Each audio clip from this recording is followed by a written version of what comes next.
शेतकरी, कष्टकरी तर सर्वसामान्य माणसांच्या विविध समस्या पाहून त्यांच्याशी चर्चा करून जळगाव जामोद मतदारसंघातील शेगाव, संग्रामपूर व जळगाव तालुक्यातील गावातून मार्गक्रमण करून संपूर्ण मतदारसंघ पिंजून काढण्यासाठी काँग्रेस जनसंवाद यात्रा निघाली आहे।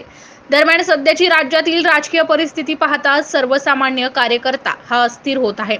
अशोकराव चव्हाण सारख्या ज्या नेत्यांवर विश्वास ठेवला ते प्रादेशिक व राष्ट्रीय पक्षातील असून त्यांनी पक्ष सोडून सत्ताधारी पक्षात प्रवेश केलाय। त्यामुळे सामान्य कार्यकर्ते सध्या अस्थिर असल्याचे चित्र झाले आहे।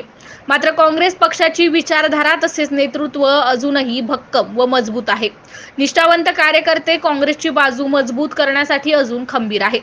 त्यामुळे सध्या काँग्रेसच्या सर्व कार्यकर्त्यांनी स्थिर राहून इतर सर्व कार्यांमध्ये विश्वासार्ह वातावरण निर्माण करण्यासाठी केंद्रातील व राज्यातील स्थानिक नेतृत्व खंबीर असल्याचा दिलासा देत जनसंवाद अभियानादरम्यान कार्यकर्ते व पदाधिकारी यांची पिंपळगाव काळे येथे बैठक सुरू असताना बुलढाणा जिल्हा परिषदचे माननीय अध्यक्ष तथा खामगाव विधानसभा मतदारसंघाचे नवनिर्वाचित निरीक्षक प्रकाश पाटील यांनी आपल्या कार्यकर्त्यांना मार्गदर्शन केले आहे।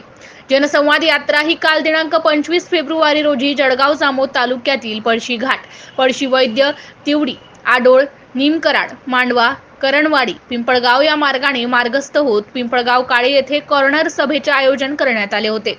पिंपळगाव काळे सर्कल हे माजी जिल्हा परिषद अध्यक्ष प्रकाश पाटील यांचे होम पिच असल्याने या परिसरात जनसंवाद अभियानास रेकॉर्ड ब्रेक प्रतिसाद दिसून आलाय।